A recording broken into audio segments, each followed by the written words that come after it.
कहानी एक ऐसे घर से जहां शादी का माहौल है, लेकिन टेंशन और शांति इतनी कि शादी का घर किसी जंग के मैदान जैसा दिख रहा था। अरे जैसा मर्जी डेकोरेशन कर दो, पैसों की चिंता मत करो। इतना पैसा जब लड़के वालों को दे दिया तो फूल वालों को देने में मुझे क्या दिक्कत है? अरे धीरे बोलो ना, साफ लग रहा है कि फ्रस्ट्रेटेड हो। अरे तुम तो चुप ही रहो। एक बेटी संभाल नहीं पाई। सारा दिन मैं काम पर जाता था, सोचता था घर पर बच्चों को अच्छे से संस्कार मिल रहे होंगे, लेकिन नहीं, मैडम को तो अपनी किटी और फैशन से फुर्सत मिले तब ना। माँ चुपचाप वहां से चली जाती है। समझ में नहीं आता कि आखिर शर्मा खानदान में हो क्या रहा है। कल तक चिड़िया सी फुदकने वाली शीना की शादी यूं अचानक एक मोटे काले लड़के से क्यों हो रही है? शीना कमरे में हाथ में गुड़िया लिए बोलती है, मेरे साथ जो हो रहा है ठीक हो रहा है। तुम तो सब जानती हो, साहिल मेरे लिए भगवान है।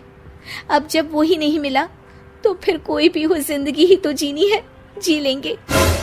बाहर शीना की बुआ किसी से बात करती है। अरे मोटा नहीं, उसे तो खाते पीते घर का कहते हैं। अब ओबेरॉय का नाम भी किसी को बताने वाली बात है। उनका इकलौता लड़का तो करोड़ों की सामी तो है ही। अरे हमारी शीना बिटिया तो रानी बनेगी, रानी। इन सब के बीच कहीं कोने पर शीना हाथ में मेहंदी सजाए बैठी थी और आंखों में आंसू सजाए। और वो समय भी आ जाता है जब शीना मंडप के नीचे हाथ में वरमाला लिए खड़ी होती है, लेकिन तभी अफरा तफरी मच जाती है। कोई कहता है, अरे लड़के की माँ को हार्ट अटैक आ गया। अरे अच्छी खासी थी, कैसे हो गया? अरे कहते हैं ना, किसी किसी लड़की के पैर अच्छे नहीं होते, हो सकता है कि मनहूस है ये लड़की। शीना पास खड़ी सब सुन रही थी। फिर शीना अपने कमरे में आ जाती है। शादी ये कहकर नहीं होती कि लड़की मनहूस है। अब लगातार शीना के लिए लड़के देखने आते, लेकिन आस पड़ोस या किसी के कहने पर शादी हर बार टूट जाती। लेकिन एक दिन, अंकल, मैं काफी दिनों से आपसे मिलने की कोशिश कर रहा था, लेकिन हिम्मत नहीं हो पा रही थी। अरे बेटा, हिम्मत तो हमारी टूटी पड़ी है। वैसे कौन हो तुम? अब मेरा नाम साहिल है अंकल।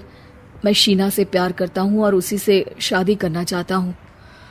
अरे अब तो किस जात के हो ये भी मायने नहीं रखता।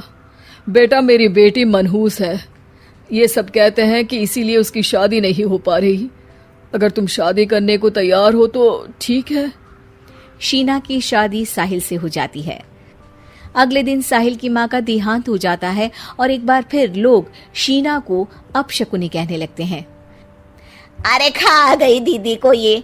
अरे क्या जरूरत थी साहिल किसी मनहूस को घर लाने की? पर बुआ, माँ की तो तबीयत पिछले कई साल से खराब थी। डॉक्टर्स ने जवाब दे दिया था। क्या पता ये भी उनका सौभाग्य हो कि वो बहू का मुंह देख पाई। अरे बहू का मुंह देख पाई, या ये कह लो कि बहू का मुंह देखते ही स्वर्ग लोक सिधार गई। खैर, हमें क्या, घर तुम्हारा है, हम तो चले। अब शीना को खुद पर ही शक होने लगता है कि कहीं सच में वो अपशकुनी तो नहीं। साहिल, हम दोनों की शादी नहीं हुई होती तो अच्छा था। देखो ना, कैसे पहले मेरी शादी टूटती थी और अब तुम्हारी माँ भी। अरे ऐसा कुछ नहीं होता शीना, अपशकुनी वगैरह कुछ नहीं होता। ये सब तो ईश्वर के खेल हैं। वो शादी तुम्हारी इसलिए टूट गई क्योंकि तुमको मेरी पत्नी बनाना था, और माँ का जाना तो तय था। वो काफी बुजुर्ग थी, साथ ही एक ऐसी बीमारी से जूझ रही थी जिसमें डॉक्टर्स भी उन्हें नहीं बचा पाते। शीना साहिल की बात सुनकर तसल्ली कर लेती है और वहां से चली जाती है। अगले दिन, शीना, अरे ओ शीना।